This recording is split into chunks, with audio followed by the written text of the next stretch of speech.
एक बार एक राजा ने अपने राजवैद्य को बुलाया। उसके हाथी बीमार थे। राजमहल जाते समय राजवैद्य एक पेड़ की छाया में लेट गया। अचानक एक कौए की बीट उसके माथे पर गिरी। यह क्या? वह गुस्से से चिल्लाया। उसका चेहरा क्रोध से लाल हो गया। अब देखता हूं इन कौओं को। उसने गुस्से में फैसला कर लिया, सारे कौओं को मरवा देना है। राजमहल में पहुंचकर उसने राजा से कहा, महाराज, हाथियों के घावों पर कौओं की चर्बी लगाने से वे जल्दी ठीक हो जाएंगे। राजा ने बिना सोचे विचारे आदेश दे दिया, सारे कौओं को मार डालो। सैनिक तुरंत लग गए। हजारों कौए मारे जाने लगे। तभी कौओं का सरदार घबराते हुए राजा के पास आया। महाराज, कृपा करें, हम निर्दोष हैं। वह गिड़गिड़ाने लगा, हमारे शरीर में चर्बी होती ही नहीं। राजा चौंक गया। क्या? उसने सोचा, तो क्या यह सब झूठ था? गुस्से से उसने राजवैद्य की ओर देखा।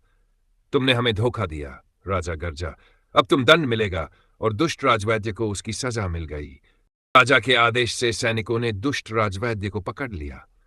वह घबराकर चिल्लाने लगा, महाराज, कृपा करें, मुझसे गलती हो गई।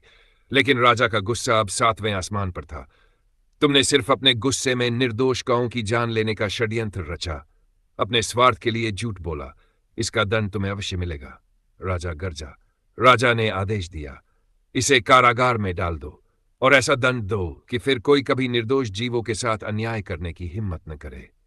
सैनिकों ने तुरंत राजवैद्य को पकड़ लिया और घसीटते हुए ले गए। कौओं के सरदार ने राहत की सांस ली। उसने सिर झुकाकर राजा को प्रणाम किया और बोला, महाराज, आपने न्याय किया। हम आपके आभारी हैं। राजा को अपनी गलती का एहसास हुआ। उसने पूरे राज्य में घोषणा करवाई, अब से कोई भी किसी निर्दोष जीव को बिना कारण हानि नहीं पहुंचाएगा।